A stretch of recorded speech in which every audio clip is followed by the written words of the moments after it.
Mesdames, Messieurs, bonsoir. Voici les titres du journal.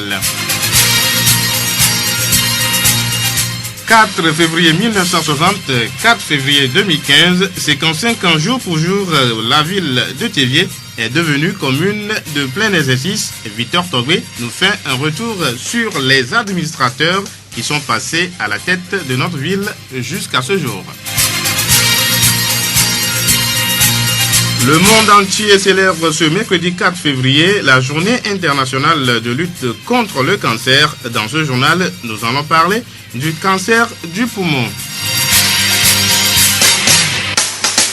Pour l'harmonie dans le couple, la participation de l'homme dans les tâches ménagères est primordiale. Les précisions dans cette édition. Radio Horizon à Thiévié sur 101.1. Mesdames, Messieurs, encore une fois, bonsoir. Le développement des titres. Aujourd'hui, 4 février 2015, cela fait 55 ans que la ville de Thévié est devenue commune de plein exercice. Victor Togbé. C'est sous Feu Togui Passa 7, père de Feu Togui Passa Folie 7, que l'agglomération du haricot va véritablement s'engager dans le processus du développement. Plusieurs administrateurs ont séjourné dans notre chère ville. Depuis 1952, administrateurs, maires, présidents de délégations spéciales ont siégé tour à tour à la mairie de Thévié.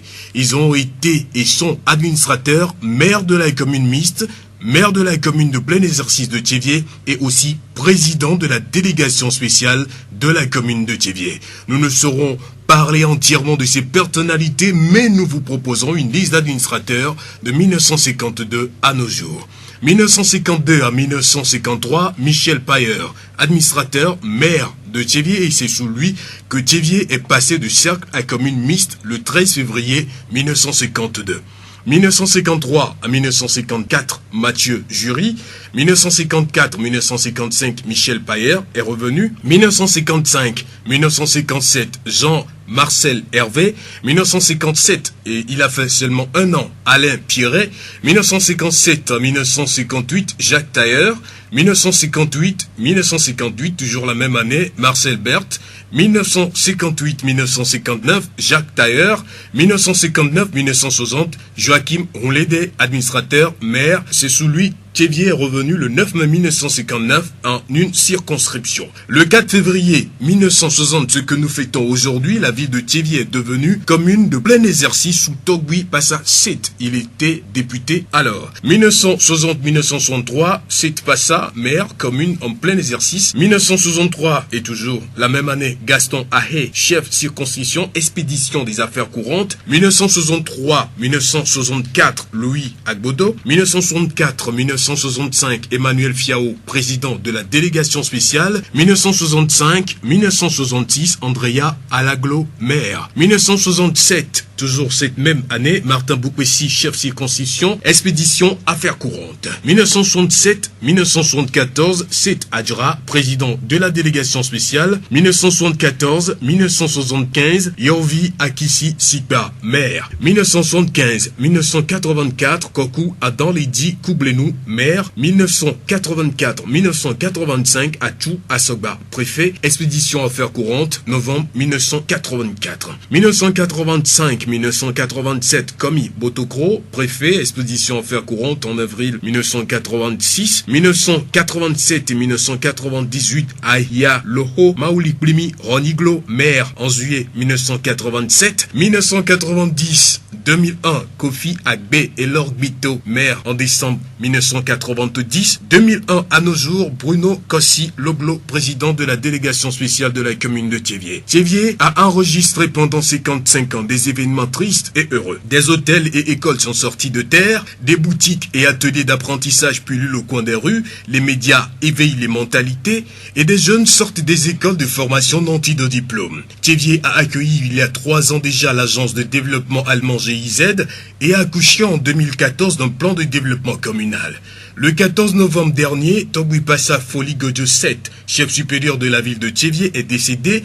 Il va être inhumé le 14 février prochain. Nous lui rendons un vibrant hommage. Thévié, c'est une jeunesse qui, malgré l'orage, avance calme et persévérant. Espérons que ce vent d'espoir souffle éternellement afin que les mains des ancêtres puissent porter leurs fruits. Thiévié n'est pas seulement une ville aujourd'hui, c'est aussi un monde de Nigossou. Merci beaucoup Victor Togbe pour ce grand retour dans l'histoire de notre ville. La voix des hommes.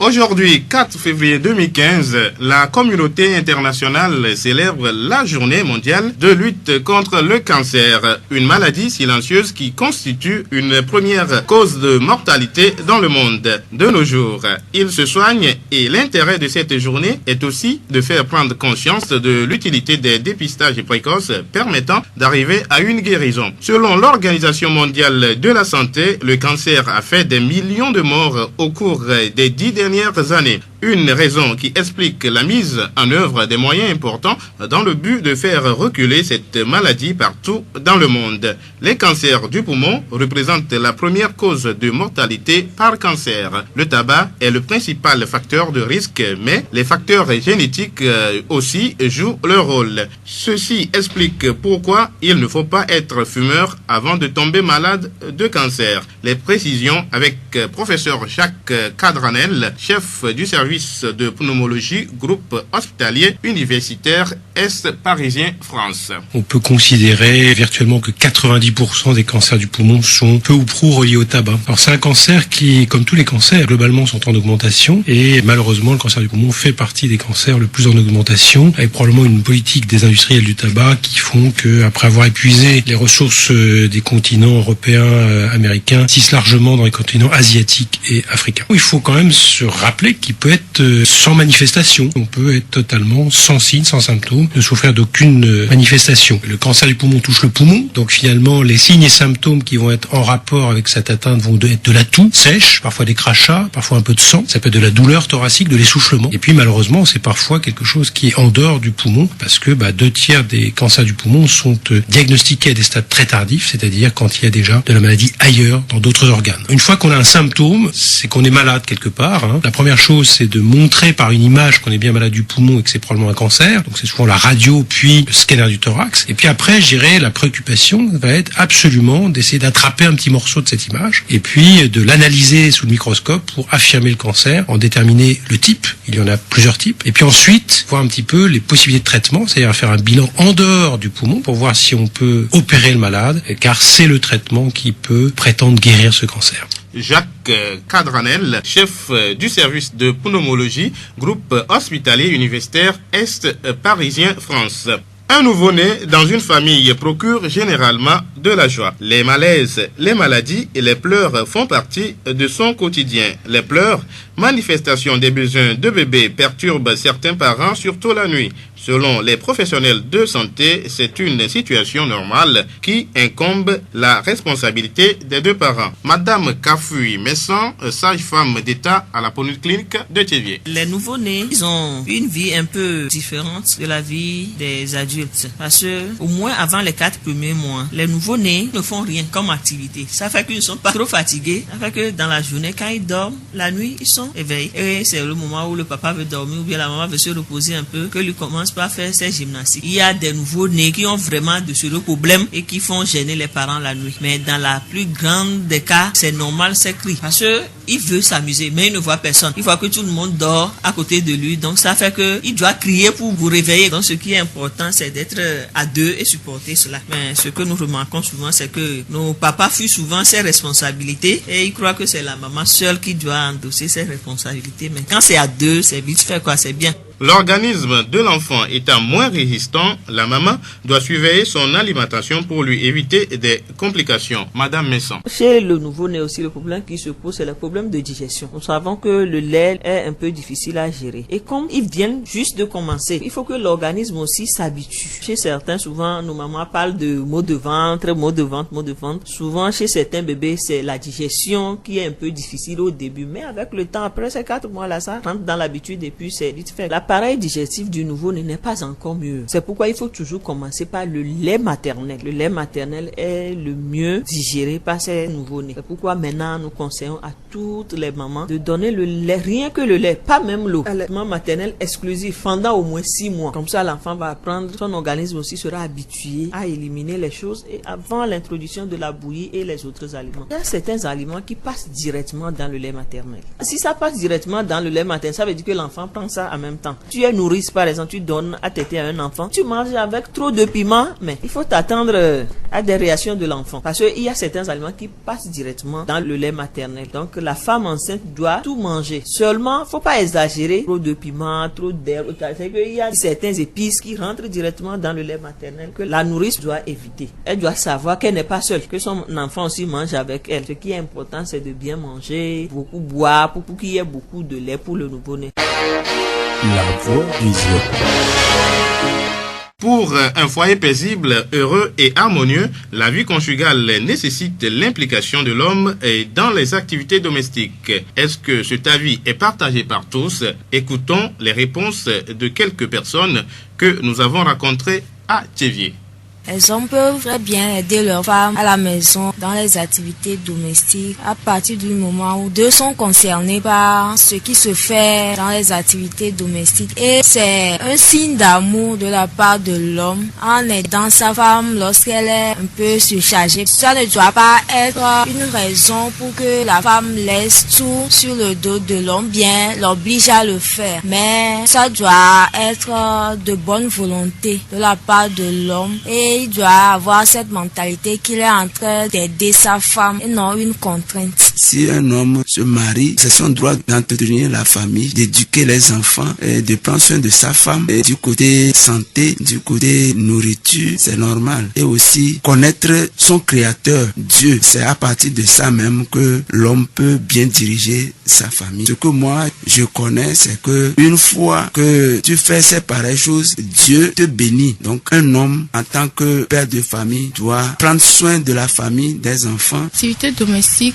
concourt au bien-être de toute la famille. Et le monsieur fait partie aussi de la famille. Donc, ce ne serait pas une mauvaise chose qu'il aide sa femme à accomplir les tâches domestiques parce que ça leur permettra non seulement de mieux s'entendre, mais aussi d'être à l'heure dans toutes leurs activités. C'est ce qu'on fait comprendre souvent aux femmes, que l'aide que le monsieur doit apporter dans les tâches domestiques n'est pas pour lui une obligation. C'est pas une division du travail dans le foyer et quand le monsieur est occupé ailleurs, son travail domestique doit l'attendre. Il le fait quand il a la possibilité de le faire, mais ce n'est pas pour lui une obligation jusqu'à ce que certaines femmes parfois réservent au monsieur ce qu'il a l'habitude de lui apporter comme aide dans ses tâches domestiques. La voix du Zion. L'Union a regroupé hier à Théviers les boulangers et le bureau de la chambre préfectorale des métiers du Zion. Cette réunion qui a eu lieu dans les locaux du centre artisanal de Théviers a pour but de redynamiser le secteur et promouvoir une coopérative des boulangers du Zion. Monsieur Bodja Kofi, président préfectoral de la chambre de métiers Zion. Ça fait longtemps que le métier de boulangerie n'est pas du tout considéré comme un métier en tant que tel. Or, l'alimentation fait partie de la première branche au sein de la chambre de métier. Tout le monde mange du pain. Personne ne peut dire que le pain, lui, ne mange pas du pain. Peut-être pas trop, mais au moins goûter à ça, tout le monde. Comme ils n'ont pas su que leur métier a plus d'importance, nous autres au sein de la chambre, ils occupent la première place, c'est la restauration, alimentation. C'est pourquoi nous, on les rassemble pour leur faire comprendre que ce qu'ils font, ce n'est pas n'importe quoi. C'est des choses très importantes, très sérieuses, à travers laquelle ils peuvent gagner leur vie et faire beaucoup de choses.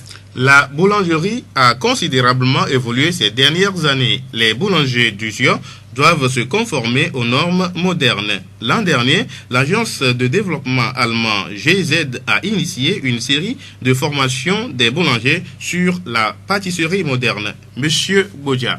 Avant, il y avait des moulins mécaniques. À l'heure actuelle, il y a des moulins qui utilisent le dynamo. C'est, je peux dire, électrique, qui fonctionne plus rapidement, plus que les moulins mécaniques. Je remercie beaucoup la GIZ à travers laquelle ils ont appris plusieurs types de pain. Ils ont appris comment faire les kékés, les gâteaux de mariage, les croissants, plusieurs sortes de pain, plusieurs formes de pain. Ce n'est pas seulement les GTA qu'on a l'habitude de manger. C'est à travers la GIZ. Leur avantage, c'est qu'ils sont un peu plus rapides. Et deux, il n'y a pas assez de gasoil qui, des fois, se mélange avec les farines au moment du mixage. Nous venons d'écouter M. Godja Kofi, président préfectoral de la Chambre de métiers du Zion. Radio Horizon à Thiéviers sur 101.1. Le marché togolais enregistre depuis quelques années une forte présence des produits bio. La plupart de ces produits sont très appréciés par les consommateurs. Ils ne sont pas que des aphrodisiaques, ils sont également des compléments alimentaires naturels qui ont des effets positifs sur la santé. Madame Lagbema Deborah est productrice de moutarde à Thiéviers. Selon cette anthropologue de formation, la moutarde guérit plusieurs maladies. Elle recommande de l'avoir dans nos assiettes. La production de la moutarde à base de grains de néré de soja, c'est un fort héritage qui vient de mes parents, originaire de la savane. C'est un complément alimentaire que nous ne manquons d'utiliser par jour. On ne saurait faire un plat ou une cuisine sans cet ingrédient ou ce complément alimentaire. Surtout par rapport à ses vertus, elle est très recherchée dans notre milieu et d'ailleurs c'est une culture de la savane. La moutarde, on peut le comparer à un complément alimentaire que nous connaissons aujourd'hui. Je peux dire que c'est un ingrédient également pour assaisonner nos sauces. C'est à l'image peut-être de l'anhouin qu'on utilise dans le sud du Togo. Si on va comparer la moutarde à l'anhouin, donc je dirais que c'est le l'anhouin du nord aussi. Mais je dirais qu'il est encore plus conseillé, plus indiqué que l'anhouin, parce que l'anhouin veut dire que c'est un poisson avarié. Par contre, la moutarde à base de grains de néré peut être comparée à un complément alimentaire et sert encore d'assaisonnant ou d'ingrédient pour toute sauce et même toutes les viandes. Ces vertus étant connues et la plante étant recherchée, c'est une légumineuse qui agit. Ces grains de néré sont efficaces contre le traitement de l'hypertension artérielle, contre les abcès. Il est très conseillé pour le développement des enfants et des personnes âgées. Si j'ai un message à la population de Thiéviers, je vais leur conseiller de consommer la moutarde à base de néré à base de grains de soja et peut-être abandonner le cube et le bicarbonate qui sont vraiment nuisibles à notre santé. Et peut-être par rapport à leur culture, à l'utilisation de l'anhouin, pourquoi ne pas associer la moutarde à l'anhouin et ceci chercher peut-être à s'habituer à la moutarde. C'est vrai, comme ils le disent, ils n'ont jamais connu la moutarde, mais je me dis c'est un produit. Si jamais une épidémie arrivait et on leur proposait un produit pour pouvoir sortir de cette épidémie, pour ne pas être victime de cette épidémie, je crois que la population de Thiéviers prendrait ce produit. Donc je vais comparer ma moutarde à un produit qui est arrivé pour résoudre un problème de santé dans leur milieu. Je crois que c'est une occasion, une opportunité pour eux, que la population de Thiéviers saisisse cette opportunité pour en consommer et informer le reste. Lagbema Deborah, productrice de moutarde à Thiéviers.